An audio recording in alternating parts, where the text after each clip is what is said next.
Ignition.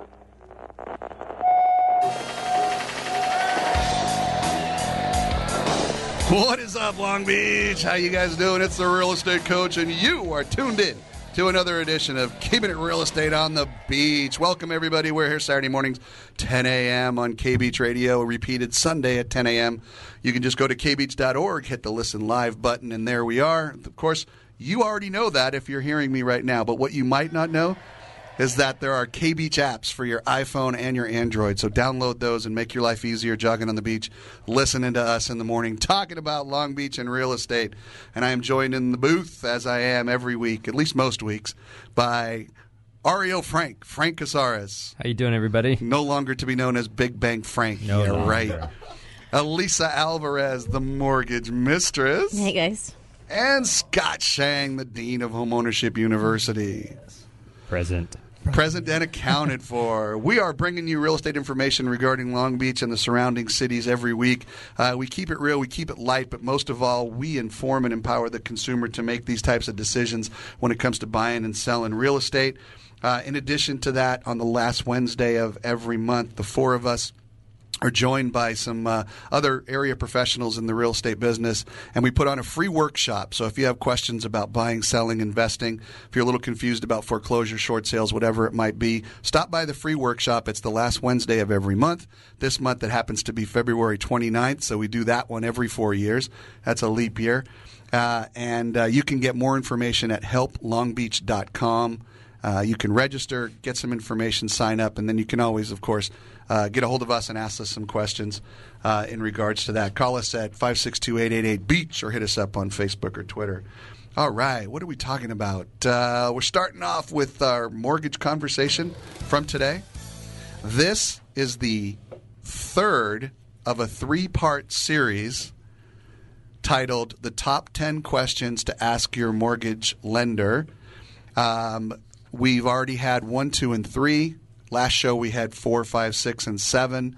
So today we're doing 8, 9, and 10. And Lisa, you're leading the charge on this one. So why don't you start off briefly by giving us 1 through 7 that we already spoke about, and then we'll jump into 8, 9, and 10. Okay. We've got number 1, what type of lending institution do you work for? 2, type of programs you specialize in and offer. Number 3, how does your appraisal process work? 4, what are your turn times? 5, how long have you been in the industry? And show me some credentials. And 6, do you work on a team? And who will be my main point of contact?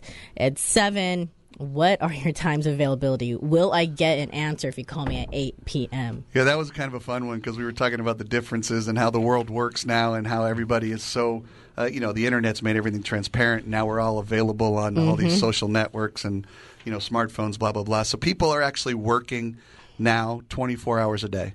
And in the industry of real estate and lending, I guess that's really not an exception. And I think it was one of the traditional areas where 9 to 5, as far as the lending was concerned. Now, real estate was always big on weekends, but lending was really a 9 to 5 institution for a long, long time because it was banks. Mm-hmm. And you remember it was even 9 to 4, as a matter of fact. Banks used to be open from 9 to 4 and close at 1 on a Friday and blah, blah, blah. And so now you got to ask your lender, hey, how available are you? Because I'm going to have questions for you, and it might not be Monday through Friday, 9 to 5. Yep. So that was a great question to ask. So we got 3 more in the series, 8, 9, and 10. And as we pointed out last time, these are not in a specific order, right? It's not like number 1 is the most important. No. It is a linear group of questions, as Scott pointed out to us last time. So 8, 9, and 10. Let's start with number 8. Number 8. Give me some references. And I would. That's not a question. That's a statement. In fact, that's a threat. It is a threat. It's not Do you a have any references? Let's Jeopardy this up. Do you have any references? Do you have any references? Who are your references? And I would get one from a realtor, and one realtor, and one from a past client. Just one? Or you can get more, but at least get one from a realtor and one from a client. That way you get the realtor's point of view and you get the client, obviously, which is going to be important as well. What I usually advise is to ask them to let you speak with somebody that it wasn't a smooth transaction. Oh, it went wrong. Yeah, that it went wrong and you fixed it, because everybody is an expert until something goes wrong. Yep. And that's when you determine whether somebody really knows what they're doing or not. So you're saying ask them. I would like the name and the phone number of a client who had a problem. Yep, that you fixed. That Where you crap fixed. hit the fan and you went in and cleaned it up. And if they say I don't have a any, great they're visual, lying. thanks. They've never been in this Right. business. They haven't been in it long enough then. Yeah, they haven't been in this business if they say, or they're lying. They're straight up not telling you the truth that they say. I can't remember the last Never time gone something wrong. went via plan A. Perfectly smooth. Yeah. I mean, Yeah. we're So good. that's but it. That's it's interesting, just- though. You're going to ask them, hey, give me the name of somebody during the process something got screwed up. That you overcame challenges through the process. Right. So in actuality, it's a very positive thing, but I think that their first inclination is going to be, ooh, I don't know if I want to give you that. You know, I'm afraid to give you that kind of thing. Right. But really, I mean, nobody's perfect. You can't expect everybody's. Especially with so many moving transactions to parts be going great. on in a transaction, so many Well, things can go yeah, wrong, and and in this market especially. And as a lender, you know, I want somebody to know. Time out. Time out. Everybody time out. We have Frank, time I out. like We that. got to let Big Bang. I mean, Radio timeout. I mean, oh, no, I don't know anymore. We got to let Frank back in. Bank was calling me. The bank was calling you saying, we prefer that you are Big Bank Frank. We like the reference. Oh, this is Marketing hilarious. for us. So number 8, Oh, so yeah. So give me so- some references. Well, no. well, Do give me you some- have references is the question. Yeah, and you know, and I think as a lender, I would want to tell the consumer, listen, this isn't always going to go smooth, and my value to you is not that I know what to do; it's that when something goes wrong, I know how to get through it. Yeah. Nice. Number 9. Number 9. This is Number- going to be a really good telling question. Wait. does Do we have a drum roll or anything like that? No? We need one. There you go. Okay. What does your pre-approval process involve? Okay, so if they say, oh, you know, they're just, you know, asking you questions for 10 minutes over the phone, they go, okay, you're pre-approved. Dump them. Dump them. Okay, It's a scam. if they don't ask to pull your credit, dump them. If they don't ask for all your tax returns, W-2s, pay stubs, Dump them. 'em. Okay. What, give us another one. This is fun. If you know what, it's just you need to the pre-approval process. It's necessary. It can feel overwhelming, but the whole point is to make sure that you weed out and you dig up any potential problems ahead of time and you address them ahead of time, so that when you do enter escrow, the last thing you're worrying about is your financing.